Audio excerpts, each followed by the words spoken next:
Power is always dangerous. The winter is coming. I'm getting lost in the details of nothing. Remember the first time you saw Star Wars? We were still living at your mom's house. While trying to find Axel the cat, Adam and Joe wind up getting sprayed by a skunk. Corri and Laura race to the local convenience store to find vinegar for the boys, but find themselves detained by the police, who are suspicious about their questionable purchase. This is Season 1, Episode 3 of Holliston, Skunked, and you are channel surfing with the bargain bin. Description from IMDB, we will not be holding back on spoilers. I am Sandro, and I am joined, as always, by my podcast partner in crime, Ben, and our neighbor downstairs, Mark. So, what did we think? I'm pretty sad, guys. Aww. It's not how I expected this to start. Well, we're halfway through the season, and I don't want that. There's only 6? There's only 6 episodes in Season 1 of Holliston. What did you sign me up for this for? You're just sucking me in like a drug dealer and just yanking it away right as I get hooked? Hey, man, you've got Season 2. How many is that? 10? Yeah, I think so. Sweet. All right, cool. It's so much fun. This is a good show, guys. Thank you for introducing this. I'm stoked that you like it. You're not a horror guy, man. So, like, how? Not at like, all. this is so horror based. How is this working out for you? It's the antithesis of almost everything, but they lean into it so much. It's like everything's predictable, right? We know what's going to happen next. Oh, yeah. But they still do it. But they do it with such intent. They just throw themselves into it. You know what I mean? So that's what it is. Like, it's not that it's predictable. It's completely predictable. It's not that it's weirdly gory. It's got some gory stuff. And this one got a little weird for me because I got a thing about this stuff we'll talk about, I'm sure, in the future. But okay. I think the word that you're looking for is that it's self-aware. So regardless of what it's doing from those other things that you mentioned, it's doing it with that perception in mind.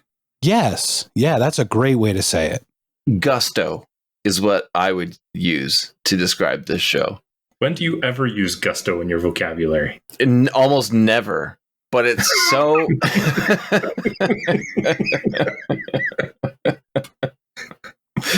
it's Gusto. It's just so heavy-handed in what it does, knowingly. Like Sandro said, it's completely self-aware. It is. Everything's intentional, and that's what makes it beautiful. Because it's like, we're going there. We know we're going there. We're going there. Well, it makes it honest and endearing. It does. You're along for the ride. No matter what they do, you're like, that's fantastic. Mm-hmm.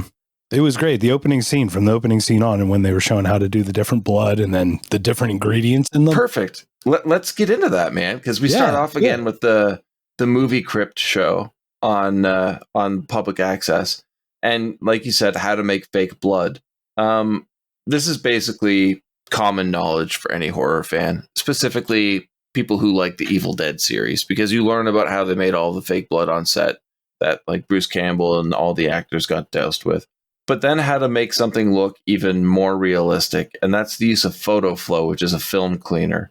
And I don't know why Adam instinctively thinks that he should put it in his mouth, but he does, and then finds out that ingesting it can lead to diarrhea or, in some situations, death. It almost seemed like he didn't know that it had photo flow in it to begin with. Exactly.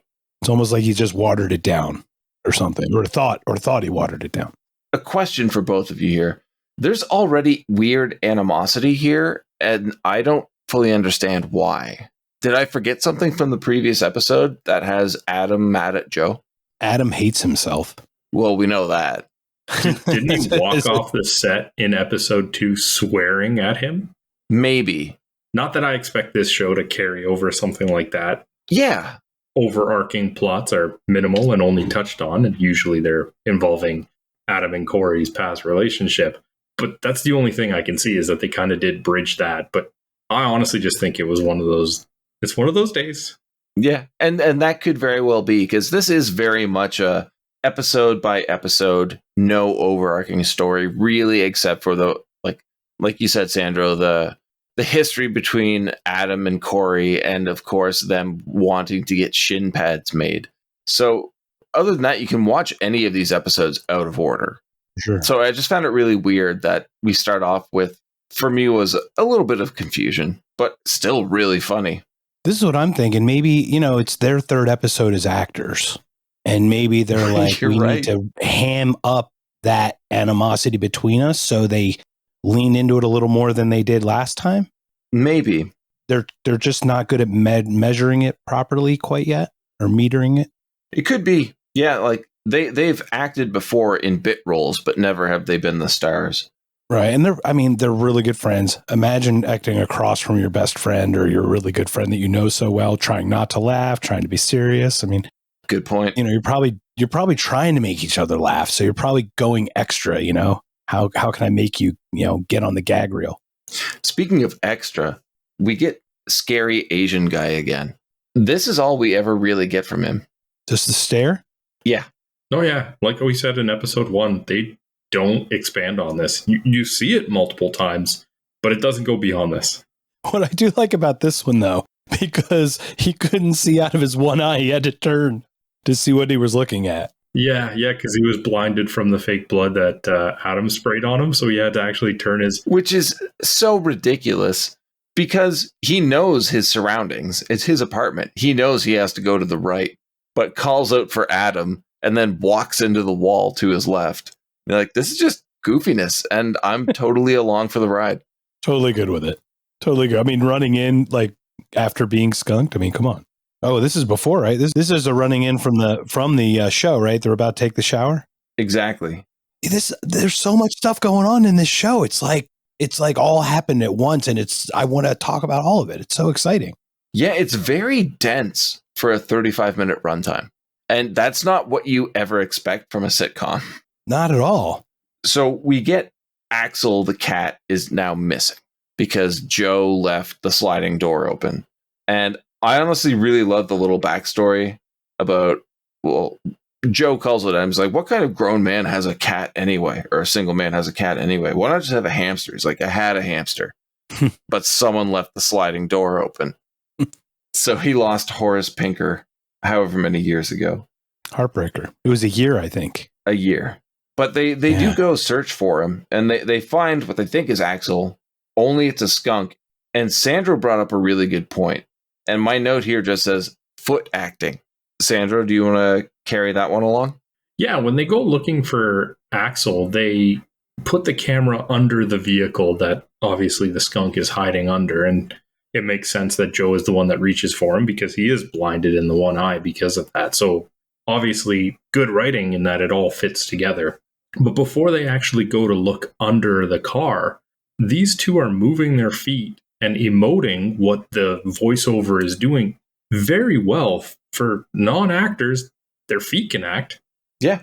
If I didn't know anything about these two, and I watched the show 3 episodes into season 1, and someone's like, they aren't actors, I'd be like, well, they're not great actors, but I believe them to be actors.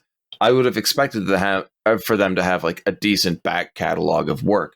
And for writers and directors, they're killing it, man. They're doing a great job.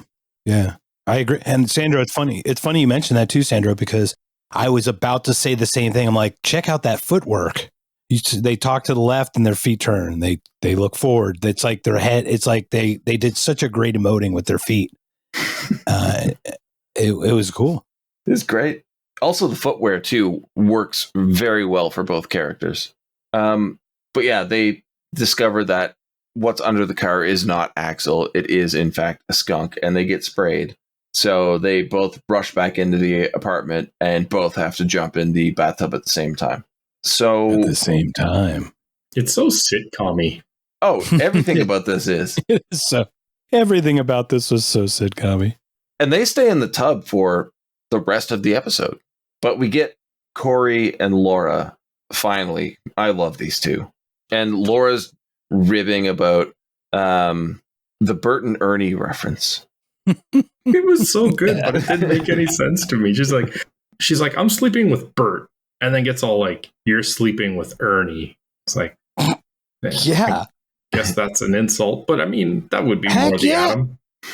Rubber ducky, you're the one. Absolutely. Ernie is the insult. So they decide that the best thing to do is try and find vinegar. But the boys don't have it because vinegar costs $3. And, well, that's just way too expensive. That's why they couldn't afford the cornstarch, man. Yeah, it's the second cheap joke we've gotten this episode so far. Yeah. Which is prevalent throughout the entire series. That's the one that might wear a little thin, is because we're kind of very aware of it. I like it.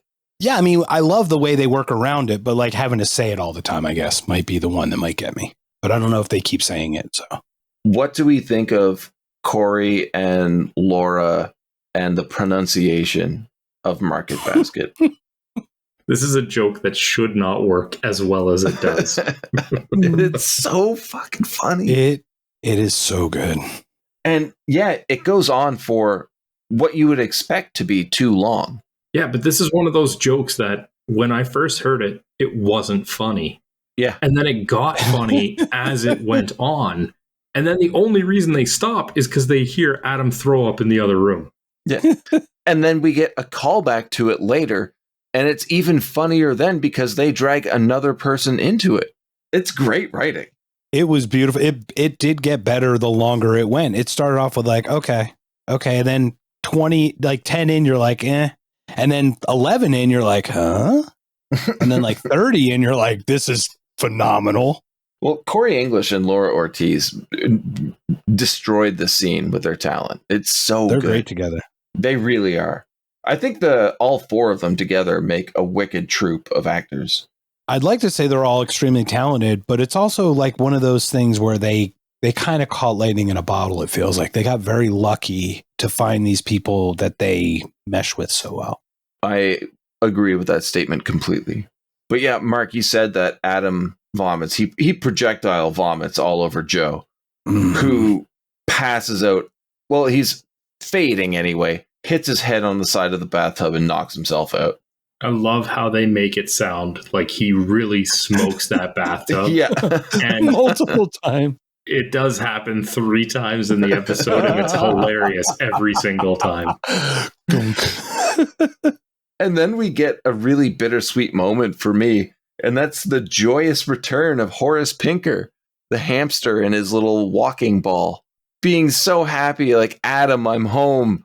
And then there's no response, so he just turns around and rolls the ball back out of the apartment door in such a sad departure. I was so pushing for it to get over that Persian rug, man. Come on, just kept butting up against it. It's so out of left field, but so funny. It was great. Yeah, I didn't care for this one. What about the store scene? Because we end up at I don't know if it's like a convenience store or like the store part of a gas station, but yeah. So Cumberland Farms is like a quickie, like a gas station convenience store. Okay, it's a real thing. Yes, it's a real thing. Okay. Yes, and they are generally in the Northeast, so that would make sense. There's some in as south as Pennsylvania. Yeah, Massachusetts, Pennsylvania. Yeah. Interesting. The best part of this convenience store is that after that extended joke, it's not even Market Basket that they're going to. Yeah. They're going to Cumberland Farms.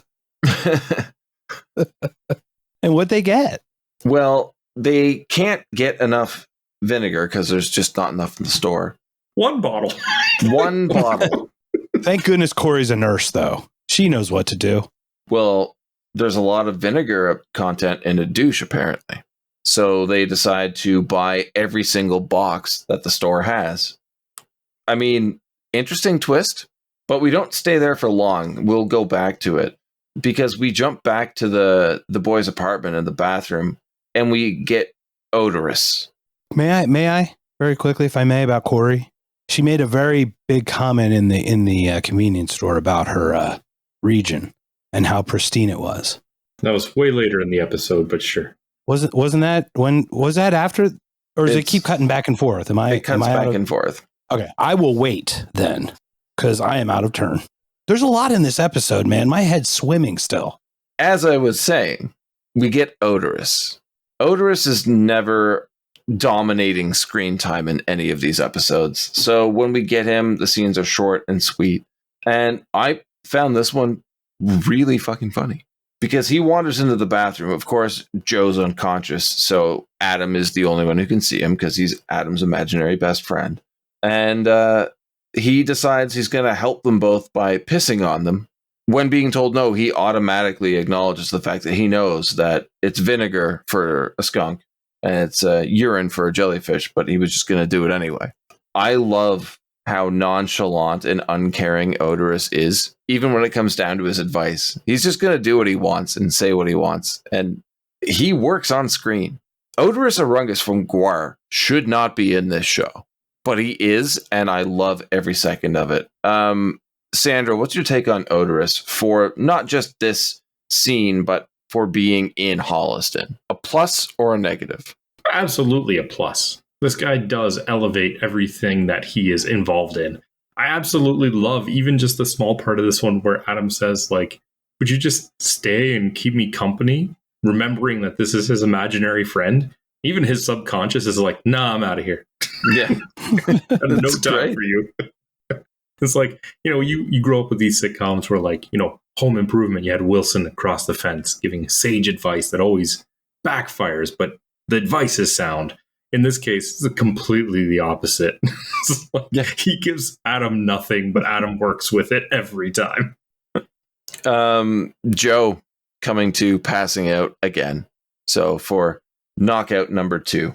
So now, Mark, this is where we cut back to the store. And we have Clerk. Played by a very famous actor. You pronounce his name a way I've never heard it. I always said Posen. Yeah, I've heard Brian Posehn. Okay, Posen. Pohsen is the way I understand it spelled. So Posehn. Oh, Posen, huh? Okay, maybe that's why I don't know. What's our take on this guy? I'm going to start off by saying I've never really been a big fan of his. I think he's fine. But again, like this show, I don't know what it is. It just brings the most out of people. I thought he was quite good here. Yeah, it's a very one-dimensional type of actor, but he's very good at that. So he plays that kind of loser, downtrodden guy. I think the first time I remember is from that show, Just Shoot Me. Back in the day, he played like a quote-unquote secretary or administrative assistant to David Spade's character. Don't know it. Yeah, so, there was a show like back on NBC for 8 years or so. Well, this guy works in certain roles. However, he's perfectly suited at finding those roles because you need that, like, you need to have that character that's kind of like downtrodden and mellow. He's not playing like, if you think about his appearance in Human Giant, where he is enthusiastic by the magic trick. Yeah, it's still entertaining, but like that's not him, right? Like it's not a character that shows enthusiasm. It's supposed to be a slow, slothy like character. But it does also lead to them breaking the fourth wall where he's just like, I don't have a name. It's just Clerk. Yeah, I have that as a note saying, like, I know Sandra's going to love this, where it talks about the acting credits and Corey's right there being like, oh, God, that's not really going to do anything for you. He's like, yeah, but I figure I can submit a name down the road and be like Detective something or other. She's like, oh, yeah, that's a great idea. And then they go right back into the story. And they call back to that joke when the police show up and he's just like, Officer 1. He's like, no, I got a name. He's just like, oh. That was well done. I like that they do that. They really cut away from that into the technical aspects of making the show, but not really. And then they cut back into the show. It's beautiful. Guys, I love Officers Duffy and Pappas, Derek Mears and Colton Dunn. Sandra, we recently saw Derek Mears. He played Jason Voorhees in the 2009 Friday the 13th movie that we watched. Did not cover on the podcast, but we watched together. And Colton Dunn as Pappas, I know from watching Superstore, and I thought he was absolutely amazing in that role. He's one of my favorite characters on Superstore, and that's a show that I very much enjoyed. So it was delightful seeing him. And in general, the third episode here has a little bit higher of a count of cameos because they have 3. But every episode, every cameo always hits with me. They just know how to get the right people into the right spots. Yeah, they do. They do very well. And it's great that you're saying that because it means it's hitting you. And it's geared for horror fans, strictly horror fans, which you are not. You just enjoy movies, but you're appreciating these. You're getting these. They're writing it in such a way where it's just so easy to laugh at and be entertained by. Yeah, and we almost got some horror in this episode, but then Joe woke up and ruined that callback to the previous joke. You're bad at skunks. The razor blade across the chest. Almost. How are you supposed to be good at skunks? But Pappas and Duffy stop Laura and Corri thinking that they're part of a rumored brothel in the area. Which the first time I saw this, I'm like, this is a brand new story element that's going to take us off the rails because we're halfway through now and we don't need these new elements. But they write it in such a way that it's a redirect to bring us back to the apartment later. Before we do that, we do get a return of Market Basket again. And it's like I said, they even brought Duffy into it in the interrogation room. So the girls trick the cops into taking them back to the apartment, thinking that they're leading them to the brothel. And we get the fight over getting out of the tub, mainly because Adam's wearing his boxers and Joe is not. So Joe decides whatever, he's going to do it. And then we get this weird flashback montage of them rushing into the tub, but in a favorable way where it's a cherished memory, which makes absolutely no sense, but had me laughing. I don't know about you two. I love when man love happens, man. It's cool. This show is all about man love. It truly is. It's man crush, Bill. It's beautiful. You skipped right over Corey's elegant speech about her lady parts that Mark was waiting for. All right, well, let's jump back, Mark. Well, my mind is still blown because you guys are talking about actors and people's names, and then you say Cloud or Superstore, and I'm like, Superstore. I knew that guy. I knew that guy. I knew that guy. Holy shit, it's Garrett. Yeah. But he's standing, and I'm like, how the hell do I know this? I know this guy. Thank you for saying Superstore, because I have been racking my mind for about an hour now about who that guy was. So thank you. No problem. Thank you also, Sandra, about the lady parts, because what was it? What was a not so fresh situation or whatever the going term is? Not feeling so fresh. Not feeling so fresh. And she goes into a tirade about how clean her lady parts are. And what did she say? Something about a brand new action figure? And I was thinking, boy, sure gives a new definition to mint new in box, huh? Oh, God. Come on. No? That's what you had everybody waiting for your build-up for? It's pretty funny. I told you it was bad, but it came to me right then, and I couldn't say it then. If I said it then, it would have been real funny, but then it wouldn't have been recorded like this in its spontaneity, which I ruined. So you're welcome. And she says that it smells like a combination of high school and an action figure fresh out of the package. That's just weird. Yeah, that sounded weird because that doesn't sound fresh if you're high school anything. It just sounds wrong. But that too. Same with what Pappas says when he and Duffy and the girls get back to the apartment, where they're like, "Oh God, it smells in here or stinks in here," and Pappas is like, "It's the smell of sluts and the stink of sin." Like, it's obviously just a dude's apartment. And skunk. And the discovery of the boys in the tub, which I thought was hilarious because the cops think that they're dead. They did great. I don't know if it's this season or next, but they do make another appearance. Was this a third head bump, Sandro? Yeah, because they're seemingly awake when they hear them coming in with the cops, and they get into this whole thing like, why are the cops here? Did you pay that ticket? And it almost feels like Adam is pretending to sleep, and then Joe goes to pretend to sleep, but smokes his head off the tub again. But then when the cops come in, there's all this stuff being said about them being killed and stuff, and they still don't wake up. So it's like, did they actually pass out when they pretended to pass out? I saw it as them actually faking it. I thought the one guy actually did pass out. The other guy faked it. Because that guy hit his head how many times? 3, it's the third time. So. Also, having someone check your pulse, I don't know. I don't find that ticklish. Yeah, I don't know what that was about. Derek Mears, guys, I have to say, he shines so brightly in this show. he is a giant menacing figure, but his main background is improv comedy. He's part of an improv troupe. I could see it. Yeah. Good. What, is it like one that we would know in the States down here? I don't know. I can't remember the name of it, but every time I see an interview with him, he's the nicest guy you would ever want to meet. He looks a little bit like Kane. Yeah, he really does. In the head and the face, like a lot of the facial features. But what did you two think about Laura and Corri and their interaction with the cops in the bathroom?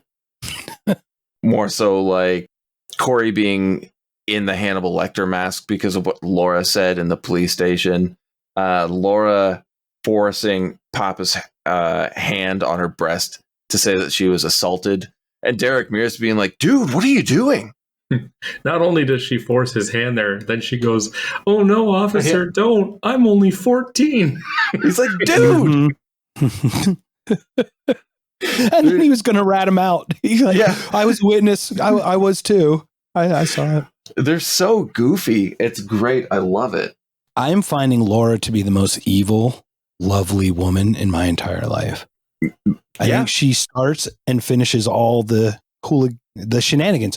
How did all this start? Her. Yep. And she was a problem throughout the entire show. And I say problem in the most loving way, please.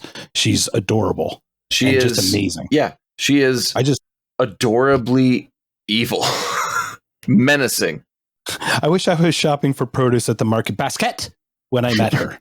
Yeah, we find out that all of this happened because Laura closed Axel in Joe's room while she was vacuuming. Yeah, so joking aside, all of this really was, in a way, her fault. Exactly. Right. But the big surprise is that they have a vacuum. What? We have a vacuum? We have a vacuum? It would have been better as like we paid the electric bill this month. Yeah. And of course, in any scenario such as this, you're going to get a dick joke or two. And for us, it's Joe's dick is massive. Wow. The best part is Joe stands up, and of course, they give you the really big blur spot to imply that he has a very large penis. And then Adam is all determined, and he takes off his boxers finally, and he goes to stand up all proudly until he has the small mark. And then he's just like, the water is cold. And it's just like, how do you not know? How do you look at Joe right in front of you and think, yeah, I got this. I can measure up. Yeah, they've known each other way too long. So we cut away from this embarrassment to the TV station. Yeah, you can't go an episode without Lance Rocket. And that's why, 3 minutes left in the show, you finally go from the one bathtub scene to one more scene outside of it. You gotta love Lance. We all love Lance. But when he walks in and stops immediately, sniffs the air, he's like, what's that smell? And then immediately smells his own groin. He's like, 10 shows, same pants. Why? Why are you proud of that? That's so gross. 10 show pants Lance. But only D. Snyder could do this and make it funny. It was hilarious. He's hilarious. Yeah. I don't think anybody else could do it nearly as well. Who actually has musical merit, has this, has a following from like a radio show, and then can act like this and be this goofy about themselves and still get away with it. Not many people can. He's one of them. Yeah, there is only one other person I can think of, and it wouldn't be as good because the Lance Rocket character acknowledges that person's existence and makes it funnier. And I think that person would be, oh my God, I just fucking forgot his name. David Lee Roth? Yes, David Lee Roth. That's exactly what I was thinking of. Okay. Because Lance is the singer of a Van Halen cover band called Diver Down. Totally. I could actually see that with David Lee Roth. He's been a pretty cool guy in his older age. He's like very meditative and stuff. But D. Snyder will act circles around this man.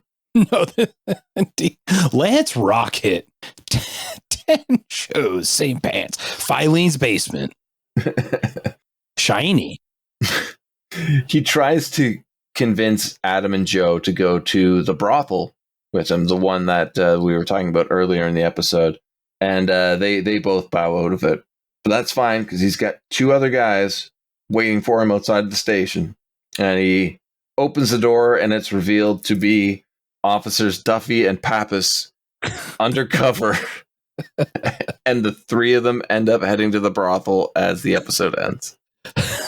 They look great. They do look great. Metal! It's a good episode, guys. It is good. Yeah, well, how good was it? Tell me what your highlight of this good episode was. Oh, God. There's so many things to talk about. Yeah, no, but pick one. Oh, that's a tough one. Oddly enough, I it's not the best, but it's my favorite. Market Basket. Laura stole this episode. You say that every episode. Yeah. Well, we're 3 in, man. We're 3 for 3, okay? The Bert and Ernie comment actually was my favorite, because something about that totally tickles me, because we used to have Bert and Ernie comments of who was Bert and who was Ernie. No one wanted to be Ernie. No one. He's the entertaining one. Bert's all like a stickler. I don't like Ernie. Seems like he'd be the one that'd be down for having fun. Ernie is kind of like that, but Ernie's the one who can be taken advantage of too easily. You know what I mean? Okay. I mean, you don't want to be Ernie. You can use Ernie, but you don't want to be Ernie. Go watch Pigeons and collect your paper clips, you entertaining dude. Ernie's the guy to get you high. Bert's the guy to stab you. Yeah, Bert's the narc for sure. But Bert apparently is hung like a pack mule. So, Sandra, what was your highlight? So it was part of the Lance Rocket one when he first comes in, and Joe still has a very dark colored bit of the blood still on his face, which is clearly put on there after, because it was not there all episode that dark. But he actually like lifts his hand to his face. He's like, "Do this," and then for some reason Joe takes that as rubbing his face, and Lance is like, "Hey man, watch the glitter yourself." The glitter. It's like, this is like the exact opposite of the joke that we normally get with Lance, where they think that they're talking about doing it to themselves, and you think, oh well, Lance is going to try and clean it off his face for him or something like that. But no, Joe's the one that reaches for him, and Lance is like, "What are you doing?" Like, no, we're breaking the pattern here. Do it to yourself, stupid. It was so good. The glitter part. No, the glitter. This, like we said, had crammed so much into it that it's so difficult to pick a favorite part, because I was laughing nonstop. Like, I actually had to turn away from the microphone so I wouldn't distract you guys. I was laughing a lot. Well, then that begs the question, where would you rank this episode? Oh, without a doubt, it's at the top. This is the best of the 3 we've seen so far. We're going to need Mark to be a tiebreaker then here, because I have it as second. I still think episode 1 was the overall better one. This one was definitely funnier from start to finish, but the first one had like the more well-rounded episode. So for me, it would be just under the first episode. So you're 1-3-2, and I'm 3-1-2. Yeah, that's why we need Mark to be the tiebreaker here. I'm happy to be on the tie-breaking side this time. I'm going to go with Sandro and go second. Only because the first one was really good. Ben. Now, this was hilarious, but it really is hard to shake that first one. That first one was just special because I've not seen something like that before. Okay, I will take the defeat there, because that's awesome. I love that. That's how you feel, Mark. Right. It's in the most complimentary way. Please understand. It is not in a critical way. It is certainly a phenomenal episode. This was so funny. I actually muted my mic half the time. So it's a great show. The ranking is a systematic thing. We have to put them in order, but in all actuality, it's like 1A, 1B, 1C. For sure. Yeah, and these are really fantastic. Like, these are all like 14G, 15A. I mean, you can, like you said, they're interchangeable. They're all entertaining on their own. What's great is that we've, like, coming off of Tulsa King, now doing Holliston, I don't think any of us have had a complaint, really, about anything in this show yet. Nothing since the last episode of Holliston, I can tell you that. What was your complaint in the last episode? No, the last episode. Oh, no, I'm sorry. The last episode of Tulsa King. Jesus. Yeah. Okay. Yeah, that thing was just such a train wreck. I mean, I'm still I still got that taste in my mouth. Well, this should be a decent palate cleanser for you. This is a beautiful sorbet, my friends. Yeah. It's an aperitif. I don't know what's the other thing. An amuse-bouche. Yes.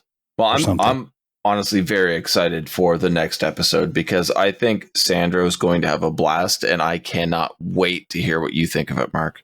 Oh, I'm excited to hear what Sandro has to think now. If you think it's a Sandro episode. Well, we'll just have to wait and see what it brings.